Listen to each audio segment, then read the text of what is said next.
जय मां अम्बे, हमारी गलतियों को क्षमा करना और हम पर कृपा करना।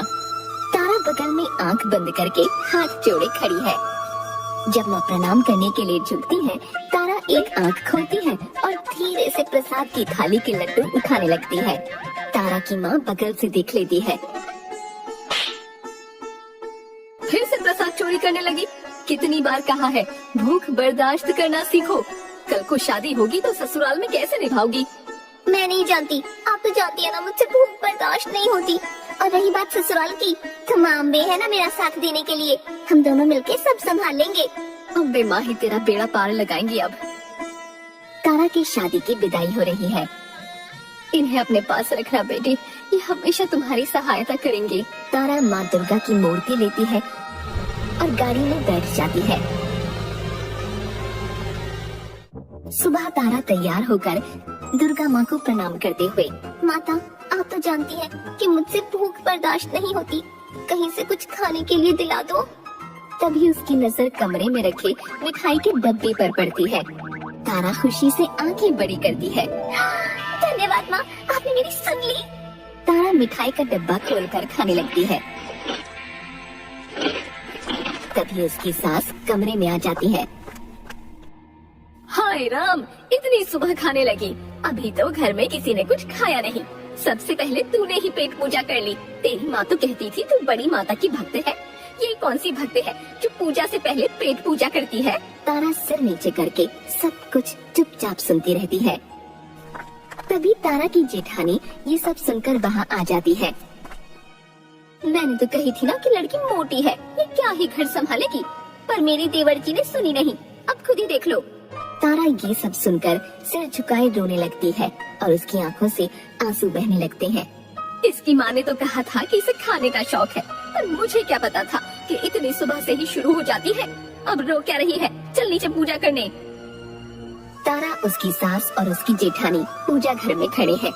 तारा की जेठानी तारा के कान में, देवरानी जी नाश्ता लगने में थोड़ा वक्त बाकी है, इतनी देर भूख रोक लोगी ना?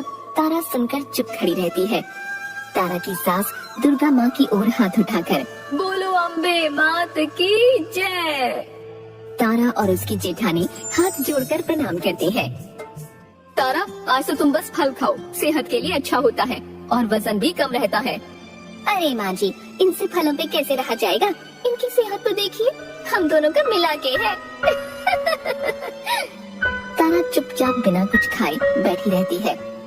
क्या भाभी, आप बहुत मजाक करती हैं। इसका आज पहला दिन है, खाने दीजिए शांति से। पहला दिन है तो क्या हुआ? इन्होंने तो अपनी पेट पूजा का इंतजाम कर रखा है पहले ही। क्या देवरानी जी? और जेठानी फिर हंसने लगती है। देखो, एक जरूरी काम से मुझे आज शहर से बाहर जाना है। मैं कल सुबह ही आ पाऊंगा। तुम अपना ध्यान रखना और भाभी की बातों का बुरा मत मानना, वो ऐसे ही मजाक करती है। तारा डबडबाई आंखों से हामी में सिर हिलाती है। तारा का पति उसके माथे को चूमता है और निकल जाता है। तारा माँ की दी हुई दुर्गा माँ की मूर्ति के आगे बैठकर रो रही है। अम्बे माँ, आपने तो हमेशा मेरा साथ दिया है, मेरा क्यों नहीं साथ दे रही? मैं ये सब अब बर्दाश्त नहीं कर सकती। आप ही मेरी मदद करेंगी, कृपा करो माँ, मेरी मदद करो। तारा रोते रोते वहीं सो जाती है।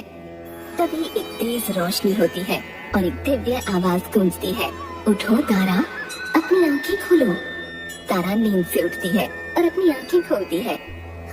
माँ, आप? उसकी आंखें खुशी से चमकने लगती हैं और वो हाथ जोड़कर माता को प्रणाम करती है। तारा, मैं तुम्हारी आस्था से प्रसन्न हूँ, कहो क्या चाहिए? माँ, मुझे इस भूख की वजह से बहुत ताने सहने पड़ रहे हैं। मुझे ऐसी शक्ति दीजिए कि मुझे कभी भूख न लगे और खाने की जरूरत ही न पड़े, मैं बिना कुछ खाए रह सकूं। ऐसा ही होगा, आज से तुम्हें कभी भूख नहीं लगेगी और खाने की जरूरत भी नहीं पड़ेगी। तुम कुछ खाए पिए बिना भी स्वस्थ जीवन जियोगे। वो रोशनी खत्म होती है और तारा अपनी नींद से उठती है। ये मेरा सपना था या सच? क्या सच में मुझे वरदान मिला है? अभी देखती हूँ। तारा सामने रखे मिठाई के डिब्बे को खोलती है। अरे, मुझे तो सच में भूख नहीं लगी और अपनी मनपसंद मिठाई देखकर खाने की जरूरत ही नहीं लग रही। जय माँ अम्बे, आपने मेरी सुन ली और मुझे वरदान दिया। हम बड़ी दयालु है। जय माँ अम्बे।